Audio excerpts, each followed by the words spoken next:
আসসালামু আলাইকুম। এই মুহূর্তে যে যন্ত্রটি দেখতে পাচ্ছেন এটি হচ্ছে আমাদের কংক্রিট টলি এবং এটি রেল ট্র্যাকের মতো চলে এবং দেখতে পাচ্ছেন পাতের উপরে চলছে।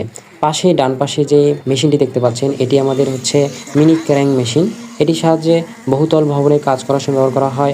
এটি আসলে অনেক নিচ থেকে মালামাল ওঠানোর জন্য ব্যবহার করা হয় এবং এখানে দেখতে পাচ্ছেন যে বাকেটের সাহায্যে ঢালাইগুলো নিচ থেকে উপরে তুলছে এবং আমাদের যে কংক্রিট টলিতে রয়েছে এটাদের উপরে ঢেলে দিল এবং কংক্রিট টলিটি আসলে ব্যবহার করা হয় খুব দ্রুত ছাদের এক জায়গা থেকে আরেক জায়গায় মশলা বা মালামালগুলো দ্রুত পৌঁছানোর জন্য ব্যবহার করা হয় এবং দেখতে পাচ্ছেন দুইজন কর্মী তারা দ্রুত গতিতে ঠেলে এই রেলপাতের উপরে কোনো ঘর্ষণ ছাড়াই দ্রুতই এক কোণা থেকে আরেক কোণায় নিয়ে যাচ্ছে এবং দেখতে পাচ্ছেন এতে সময় ও পরিশ্রম খুবই কমছে এবং এই যন্ত্রটি ব্যবহারের ফলে আমাদের রডের উপর কোনো আঘাত আসতেছে না, কারণ এখানে ট্র্যাক বসানো রয়েছে। ট্র্যাকের উপর ঘর্ষণ ছাড়াই খুব সহজে আমাদের এই কংক্রিট টলিটিকে বহন করা যাচ্ছে এবং এটিকে সুন্দরভাবে রোটেট করা যায় এবং জায়গা অনুযায়ী যেখানে খুশি সেখানে নিয়ে যাওয়া যায়, শুধুমাত্র রেল ট্র্যাক বসাতে হবে।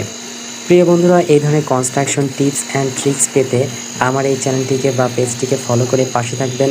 ধন্যবাদ।